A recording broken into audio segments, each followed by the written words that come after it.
Dr. Taiwan Kim rubbed his tired eyes and looked again at the screen. The bright dot was still there, moving in a way no natural object should move. For 3 nights straight, he had tracked it from the lunar observatory where he worked. This was no asteroid or comet. "Do you see this?" he asked, pointing to the screen. His assistant, Subin, nodded. It changed direction again. "No natural object does that," Dr. Kim said.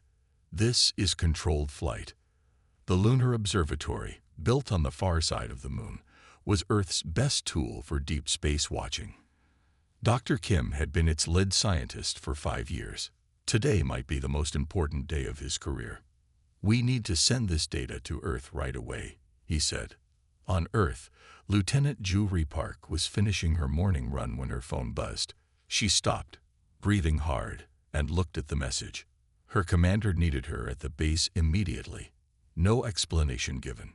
2 hours later, she sat in her room with the highest military leaders from around the world, connected by video.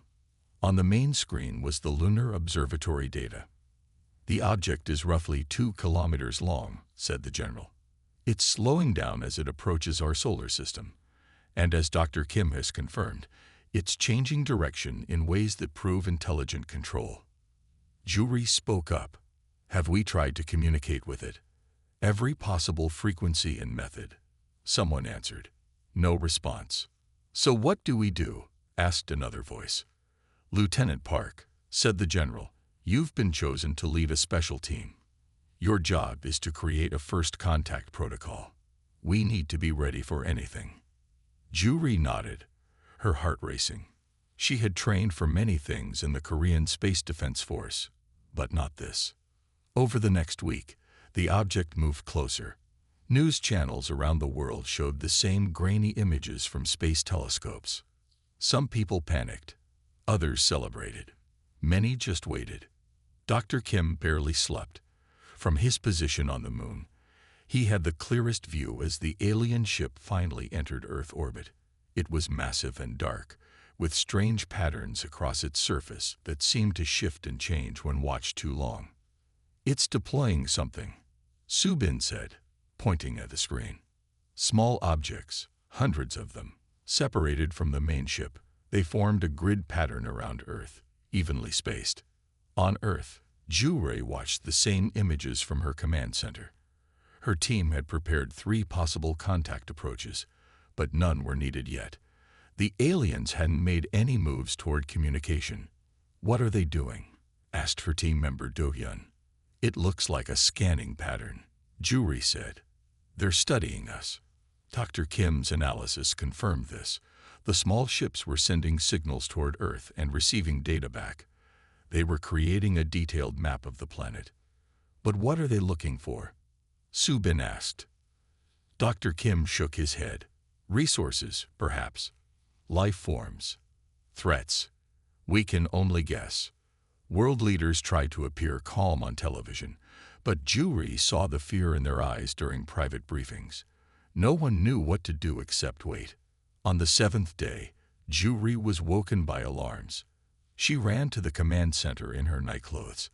The main screen showed the small alien ships changing position. "They're moving to attack formation," said Do-hyun, his voice shaking. Dr. Kim saw it too, from his position on the moon. The scan was complete. The ships had new purpose now. "Send emergency warning to Earth," he shouted to Subin. "Tell them to prepare." But it was too late. The first energy beams struck Earth's surface seconds later. From the moon, Dr. Kim watched in horror as bright flashes covered his home planet. The attack had begun, and humanity wasn't ready. Behind him, unnoticed on his instruments, Earth's magnetic field shifted slightly in response to the attack. Something deep within the planet had felt the pain of its surface, and it wasn't happy. The sky turned red as the alien ships, now known as the Voraks, fired their weapons. Beams of blue light hit cities all over Earth at the same time. Buildings fell. The ground shook. Millions died in the first minutes. Lieutenant Jewry Park felt the blast before she heard it. The command center shook, and part of the ceiling crashed down. Through broken windows, she saw Soul burning. "Get to the underground bunker," she shouted to her team. They ran downstairs as the building crumbled around them. Once safe, Juri tried to contact other bases. Most were gone. The Voraks had known exactly where to hit first: military bases, power plants, government buildings. "They used our own internet against us," said Do-hyun, wiping blood from his face. "Our maps, our data. They found everything during their scan." From the moon, Dr. Kim watched helplessly. The observatory wasn't built for war. It had no weapons, but it did have instruments, and those showed something strange. "Soo-bin, look at this," he said, pointing to his screen. "Earth's magnetic field is changing." The normal pattern of Earth's magnetic field was shifting. Where the Voraks weapons hit, the field grew stronger, almost like a response. "It's probably just damage to the core from the attacks," Soo-bin said. Dr. Kim wasn't sure. Maybe. But it's too organized. Almost like. He didn't finish his thought. It was too crazy, even for this crazy day. 3 days later, the first wave of attacks had stopped. Half of Earth's people were dead. The survivors hid underground or in remote places. The Vorak ships landed. They were not interested in humans. They wanted Earth itself, its metals, its minerals, its water. Huge machines dug into the ground. They cut down forests and drained lakes. Juri and 20 other survivors moved through sewers under what was left of Seoul. Food was running out. They needed to find more survivors, more supplies. "There's a military storage base 10 kilometers north," she told the group. "If it survived, it will have food, medicine, maybe weapons." "The Voraks are everywhere," said an old man. "We'll never make it." "We have to try," Juri said. They waited until night and moved carefully through the ruined city. Voraks machines worked nearby, tearing up roads to get to the metal underneath. The aliens themselves were rarely seen outside their ships. Halfway to the base, they had to cross an open area. Juri went first, running low to the ground. Others followed. Then a light appeared. A Vorak scout ship. They froze. There was nowhere to hide. But then, the ground under the Vorak ship trembled. Just a small shake, but enough to make the ship's lights swing away from them. Juri waved her group forward. They made it across. On the moon, Dr. Kim was collecting more strange data. Earth's magnetic field now showed clear patterns around Vorak's mining areas. The core temperature was rising in specific spots, not all over. It was like the planet was focusing its energy. "I need to tell someone," he said. Most Earth communications were down, but military channels sometimes still worked. He recorded a short message about his findings and sent it on all frequencies. "Earth is responding to the attacks," he said in his message.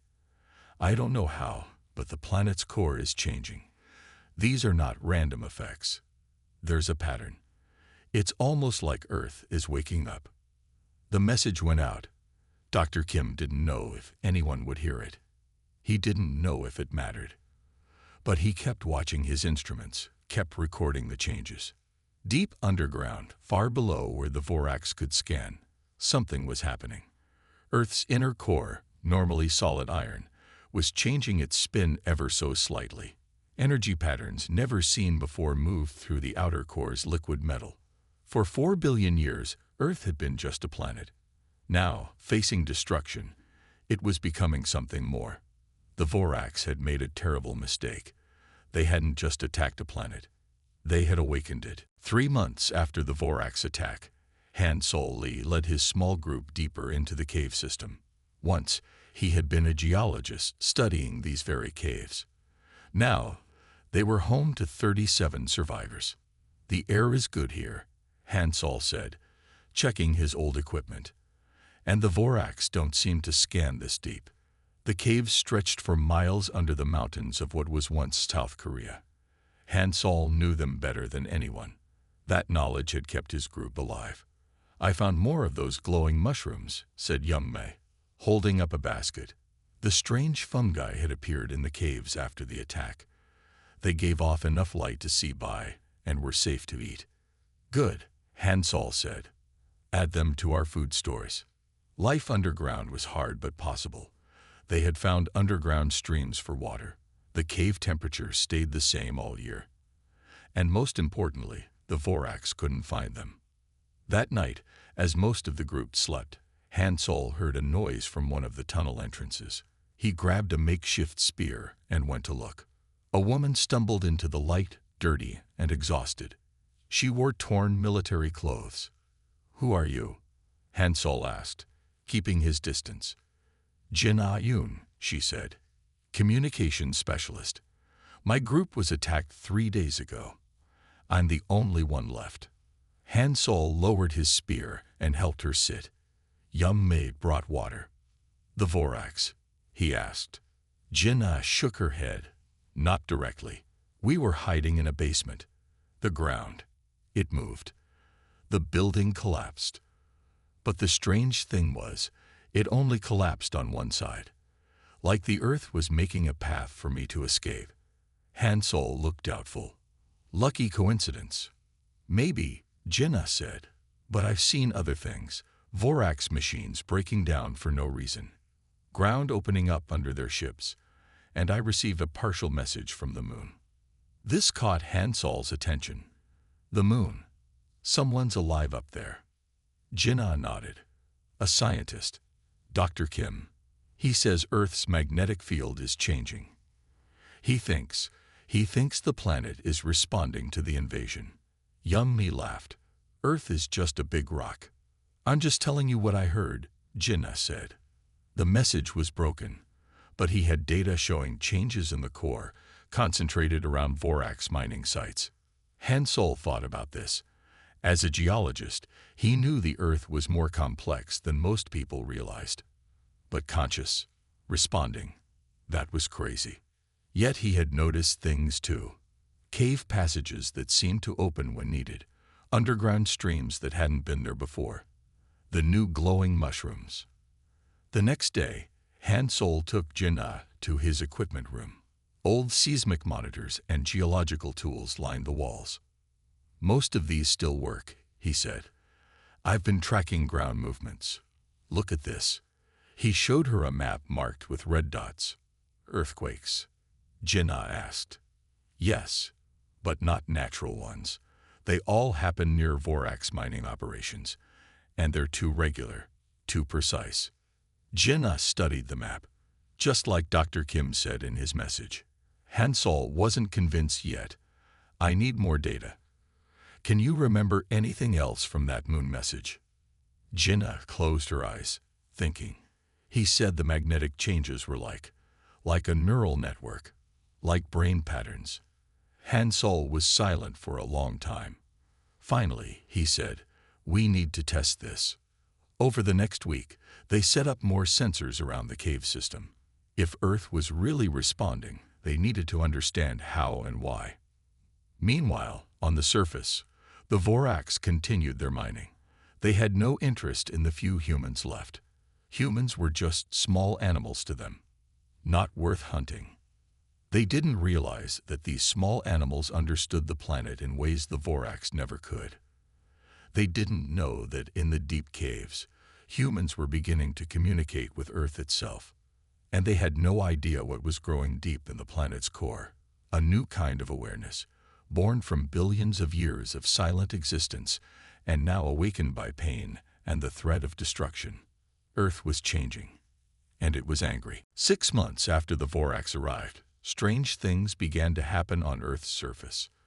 Hansol sat by his equipment, watching the readings with wide eyes. "This can't be right," he said. Jinna looked over his shoulder. "What is it?" "An earthquake near the big Vorax mining site. But it's not like any earthquake I've ever seen." Hansol pointed to the wave patterns on his screen. "Look at how regular these are. Natural earthquakes are chaotic. These pulses are almost rhythmic. Like a heartbeat," Jinna whispered. The cave shook slightly, but nothing fell. It felt more like a gentle rocking than a dangerous quake. In another part of the cave, Young Mei called out, "Hansol, come quickly." The mushrooms. They rushed to the food cave. The glowing mushrooms were pulsing with light, getting brighter then dimmer in a steady pattern. The same pattern as the earthquake waves. "This is impossible," Hansol said. Minho, the group's engineer, had built a radio from spare parts. That night, it picked up a weak signal from the moon. "Changes in the magnetic field. Organized patterns. Please respond if." It was Dr. Kim's voice, breaking up but audible. Jinna grabbed the microphone. "Dr. Kim, this is Lieutenant Yoon. We're receiving you." The response came back broken. "Survivors. Thank goodness. Earth's core. Neural activity." Minho adjusted the radio. The signal improved slightly. "The planet is responding," Dr. Kim's voice said. "Not random. Systematic. Like an immune system fighting disease." "We've seen it," Jinno replied. "Earthquakes with regular patterns. Glowing mushrooms that pulse in rhythm. Cave systems that seem to help us." Dr. Kim's excitement was clear even through the static. "Yes, exactly. Earth is treating humans differently than Vorax. You are part of it. They are invaders." "But how is this possible?" Hansol asked when given the microphone. "A planet can't be alive." "Not alive like us," Dr. Kim explained. "But Earth has systems, magnetic fields, geological movements, even microorganisms in the soil, all connected. The Vorax attack triggered something. The planet is organizing these systems to defend itself, using humans as allies. The connection broke after that. But it was enough. The group now had confirmation of what they'd suspected." The next day, Hansol led a small team to observe a nearby Vorax mining operation. They hid on a hillside and watched through binoculars. The massive alien machines dug deep into the earth, extracting metals. Suddenly, the ground under one machine liquefied, becoming like quicksand. The machine sank halfway before stopping. Vorax workers rushed around, confused. Then the strangest thing happened. A strong magnetic field appeared. Hansol's compass spun wildly. The Vorax machines sparked and stopped working. The aliens seemed disoriented, stumbling and holding their heads. "They use magnetic navigation," Jin-Ah whispered. "Earth is jamming their systems." The humans felt nothing from the magnetic pulse. It affected only the aliens. Back in the caves, Minho had been working on a device to measure Earth's magnetic fields. "Look at this," he said when they returned. He showed them a pattern on his screen. "This is Earth's normal field." He switched to another screen. "And this is now." The difference was clear. The new pattern was complex, with organization and structure, almost like brain waves. "It's learning," Minho said, "getting stronger, more focused." That night, Hansol dreamed of being deep inside the earth, surrounded by flowing metal and incredible heat. But he wasn't afraid. He felt welcome there, protected. He woke to find everyone else had experienced similar dreams. Earth was trying to communicate. On the surface, the Vorax continued mining, but they now faced constant problems. Equipment failures, ground that wouldn't stay solid, magnetic storms that came from nowhere. They didn't understand what was happening. They didn't realize they had awakened something ancient and powerful. Earth was no longer just a planet. It was becoming something new. A planetary consciousness with humans as its allies and the Vorax as its enemy. And it was only beginning to show its power. Hansol woke to find a new tunnel in the cave system. Yesterday, there had been a solid rock wall. Today, there was an opening. "This wasn't here before," he said to Jin-Ah and Minho. "I'm sure of it." "Maybe you forgot," Minho suggested. He was always the skeptic. "I've mapped these caves for years," Hansol said. "This is new." They decided to explore the tunnel. It was smooth, not rough like natural caves, almost like it had been melted open. They walked for an hour before reaching a large cavern. Inside was a wonder. A huge underground lake with clean, fresh water. Even better, the walls were filled with the glowing mushrooms, lighting the cavern in soft blue light. "This is impossible," Minho whispered. "A cave system can't change this fast." Jinnah touched the water. "It's warm. And look, fish." Small white fish swam in the clear water. Hansol studied the walls. These formations would take thousands of years to form naturally. "Not if Earth is helping them grow," Jinnah said. That night, they'd brought the rest of their group to the new cavern. There was enough room for everyone, and the warm water meant they could bathe for the first time in months. Young Me found something else, plants growing near the water's edge. "These are edible," she said. "My grandmother taught me about these roots. They're nutritious." Meanwhile, Minho set up instruments around the cave. "I want to understand what's happening," he told Hansol. The next morning, Minho had answers. "The rocks around us are moving. Very slowly, but much faster than normal geology. And there's an energy field I can't explain. It's making the mushrooms glow and helping the plants grow." "Earth is providing for us," Jinnah said. "Like Dr. Kim said, we're allies." Minho still looked doubtful. "But why? Why would a planet help humans?" "Because we're part of it," Hansol said. "We evolved here. The Vorax didn't." A week later, they discovered something even more amazing. The new tunnel system didn't just lead to the lake cavern. It connected to other cave systems miles away. And those caves had other survivors. "We found your tunnel 3 days ago," said Sung Jin, leader of a group of 20 survivors. "It just appeared in our cave wall." Soon, they made contact with 5 different groups, all connected by new tunnels. Earth was bringing the survivors together. Hansol spoke to all the group leaders. "Earth is changing," he explained. "It's fighting back against the Vorax, and it's using these cave systems to protect us." Some didn't believe. Sung Jin was one of them. "Earth is just a rock," he said. "These are just caves." That night, a Vorax scout ship detected unusual energy from one cave entrance. It landed, and 3 Vorax came out to investigate. They were tall, gray creatures with 4 arms and eyes that glowed red. Sung Jin's group was closest to the entrance. They hid deeper in the caves, but the Vorax followed with scanning devices. Then something strange happened. The walls began to vibrate.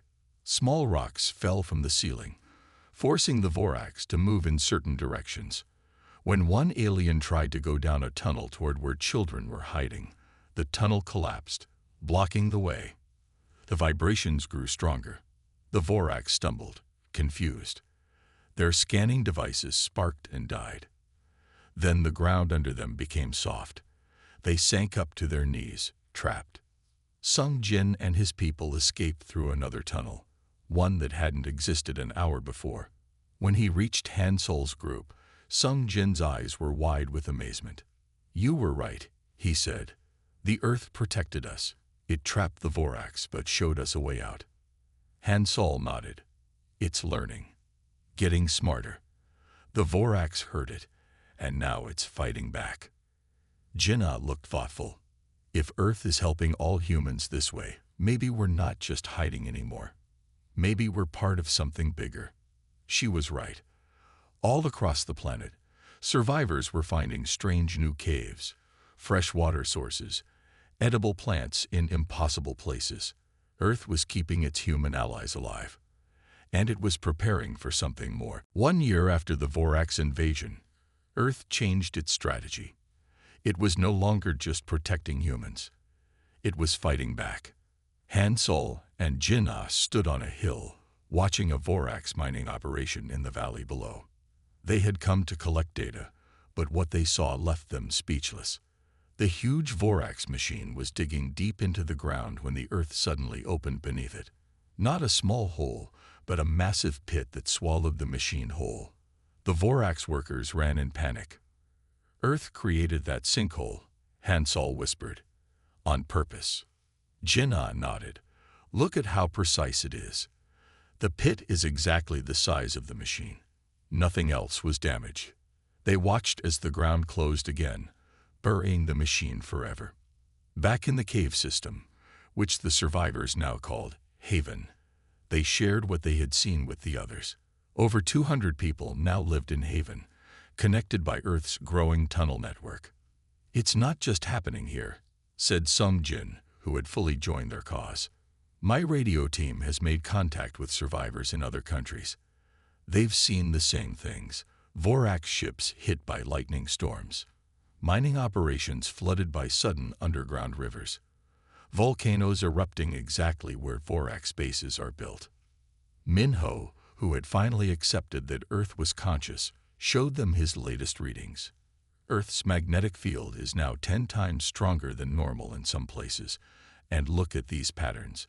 They're organized, complex. Like a brain, Jinnah said. That night, they received a new message from Dr. Kim on the moon. His voice was clear and excited. "The planet has created a neural network," he explained, "using magnetic fields, flowing metals in the core, even electrical currents in the crust. It's a planetary brain, and it's getting smarter every day." "How is this possible?" Hansol asked through the radio. "Earth has always had these systems," Dr. Kim said. "The magnetic field, plate tectonics, weather patterns, they've always been connected. But the Vorax attack forced these systems to work together in new ways, to become conscious." Jinnah thought about this, like how the human brain formed, separate cells learning to work together until consciousness emerged. "Exactly," Dr. Kim said. "And humans are part of this system. Earth evolved with us. We belong here. The Vorax don't." The next day, the biggest change yet happened. All over the world, at the exact same time, the Earth attacked. Massive lightning storms struck every major Vorax ship. Earthquakes destroyed mining operations on 6 continents. Magnetic pulses disabled Vorax technology. Giant waves hit only the coastlines where Vorax had built bases. In their cave, Hansol's group felt gentle vibrations but no danger. Earth was protecting them even as it unleashed its fury on the aliens. Minho's instruments went crazy. "The energy Earth is using, it's beyond anything I can measure." Young Me, who had been quiet until now, spoke up. "I've been having dreams of being deep inside the Earth, feeling what it feels. I think it's trying to talk to us." Others nodded. Many had experienced similar dreams. "If Earth is conscious now, maybe we can communicate with it," Jinnah suggested, "not just through dreams, but directly." Hansol considered this. "How would we even start?" "The magnetic field," Jinnah said. "Dr. Kim said Earth is using it like a neural network. Maybe our brains can connect to it somehow." That night, they tried an experiment. 10 people, including Hansol and Jinnah, sat in a circle in the deepest part of the cave. They focused their thoughts on one simple message: "Thank you for protecting us." Nothing seemed to happen, but when they opened their eyes, they found the cave walls glowing bright blue all around them. The mushrooms pulsed with light in a pattern that matched their heartbeats. "It hurt us," Jinnah whispered. And somewhere deep below, Earth's consciousness stirred. It was no longer alone in its fight. The humans were reaching out, becoming true partners in the battle against the invaders. The real war was just beginning. Jinnah sat cross-legged in the deepest part of Haven, eyes closed. Around her, 10 other people did the same. They had been practicing for weeks, learning to feel Earth's magnetic field. "I can sense it," Jinnah said softly, "like a warm current flowing through my mind." Hansol nodded, his eyes also closed. "It's getting clearer each time." After their first successful contact with Earth's consciousness, they had worked to strengthen the connection. They found that human brains could sync with Earth's magnetic pulses, creating a simple but effective form of communication. Minho monitored their brainwaves on a device he had built. "Amazing," he said. "Your patterns match exactly with Earth's field right now." Young Me opened her eyes. "I saw a place," she said. "A valley with Vorax ships. Earth wants us to go there. Why? Sung Jin asked. What can we do against the Vorax that Earth can't? I don't know, Young Mai admitted, but the message was clear. Han Sol stood up. We should trust it. Earth has protected us this far. They prepared for the journey. The location Young Mai had seen was 30 miles away. Earth had created tunnels for most of the distance, but they would need to go above ground for the last few miles.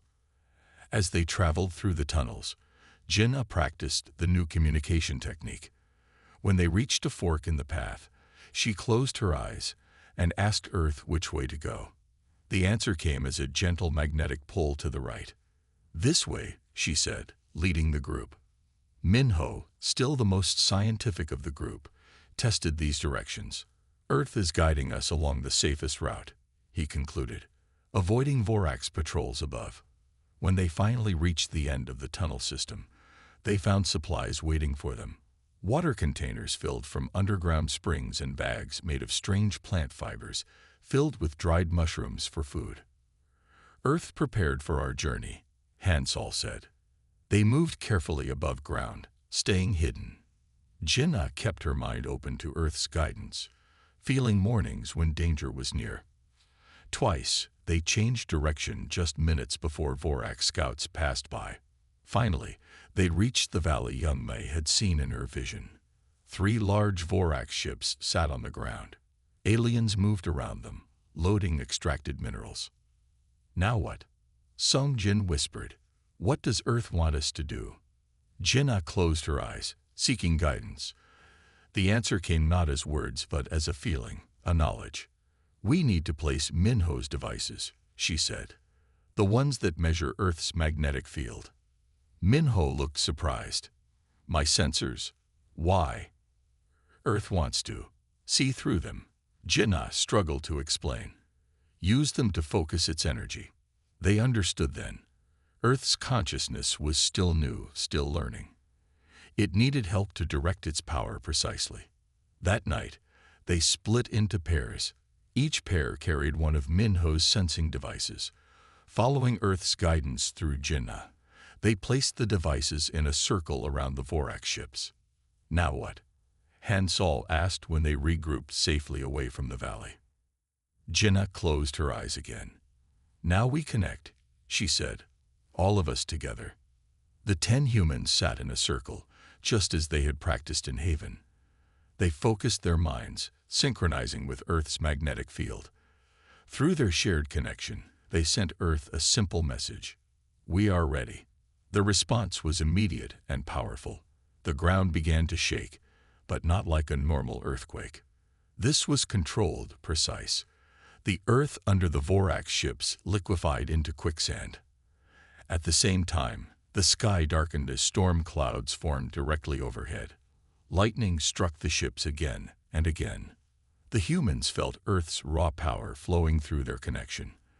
They helped guide it, making it more precise, more focused on the Vorax, while avoiding damage to the surrounding forest. Within minutes, the Vorax ships were destroyed. No alien escaped. When it was over, the humans opened their eyes, exhausted but amazed. We helped Earth target its power, Minho said in wonder. We were like focusing lenses for a giant energy beam. Jinna nodded. Earth has the power, but it's still learning how to use it precisely. That's where we help. We evolved here. Our brains are already tuned to Earth's patterns. Han Sol looked at the destroyed Vorax base. Earth and humans working together, he said. The Vorax never saw this coming. It was the beginning of a true partnership. Earth would provide the power, and humans would help direct it. The Vorax had no idea what they were now facing. Word spread quickly among the human survivors. Earth was fighting back, and humans were helping. All across the planet, people learned to connect with Earth's consciousness, to feel its magnetic field, and help focus its power against the Vorax. In Haven, Han Sol's group celebrated each victory. Vorax mining operations destroyed. Alien ships damaged by precise lightning strikes. Earth was winning. But the Vorax were not defeated yet. Dr. Kim's voice crackled over the radio one morning, filled with fear. "They're bringing something new," he said from his lunar observatory. "A massive ship, bigger than anything we've seen before." Han Sol, Jinnah, and Min Ho gathered around the radio. "What kind of ship?" Han Sol asked. "It's not like their other ships," Dr. Kim explained. "This one isn't landing. It's staying in orbit. And it's charging some kind of weapon. The energy readings are off the charts." Min Ho looked worried. "What are they targeting?" "The planet itself," Dr. Kim said. I think they plan to destroy Earth's core." Silence fell over the room. The core was where Earth's consciousness lived, where its power came from. "Can they do that?" Jinnah asked. "Their technology is advanced," Dr. Kim said. "And they're desperate. Earth has destroyed too many of their operations. This is their final solution. Kill the planet, then harvest what remains." Han Sol's face hardened. "We need to warn Earth." They gathered the strongest communicators from all survivor groups. 50 people who had shown the best connection to Earth's consciousness. They sat in the largest cavern in Haven, forming a circle. Jinnah led them. "We need to share what we know," she told the group. "Show Earth the danger above." They closed their eyes and synchronized their minds with Earth's magnetic field. Jinnah formed a clear mental image of the Vorax weapon, using Dr. Kim's description. She pushed this image through the connection, along with the sense of danger, of threat to the core. At first, nothing happened. Then the cave began to vibrate. The glowing mushrooms pulsed faster, brighter. The ground under them warmed. Earth had received their warning. Through their connection, they felt Earth's response. Confusion, then understanding, then something like fear. The planet had never faced a threat to its core before. "It doesn't know what to do," Jinnah said, her eyes still closed. "This is different from surface attacks." Han Sol joined his mind more deeply with the connection. "We need to help Earth understand. It needs to use its magnetic field to protect the core." Together, the 50 humans created a shared vision. Earth's magnetic field strengthening, forming a shield around the planet. They pushed this image through their connection. Earth understood. They felt its response, its gratitude for the warning and the solution. Dr. Kim's voice came over the radio again. "Something's happening. Earth's magnetic field is changing, growing stronger. It's like nothing I've ever seen." Outside the caves, above ground, the sky began to glow green and blue. The aurora, but visible all over the planet now, not just at the poles. Earth was charging its magnetic field, creating a shield. But would it be enough? The Vorax weapon fired. From the moon, Dr. Kim watched in horror as a beam of energy shot toward Earth. It hit the strengthened magnetic field and partially penetrated, sending shockwaves through the planet. In Haven, the ground shook violently. Rocks fell from the ceiling. People screamed. Through their connection, the 50 communicators felt Earth's pain as the beam disrupted its magnetic field. But they also felt its determination. "Earth is fighting back," Jinnah said through gritted teeth. "But it needs more power, more focus." Han Sol grabbed her hand. "Then let's give it everything we have." All 50 people deepened their connection, pushing their minds to the limit. They became one with Earth, feeling its pain, sharing their strength. Through their human connection, Earth found new focus, new understanding of how to fight this type of attack. The magnetic shield strengthened. The aurora blazed brighter. But the Vorax weapon continued firing. It was a race against time. Would Earth's awakened consciousness, powered by human connection, be enough to save the planet from destruction?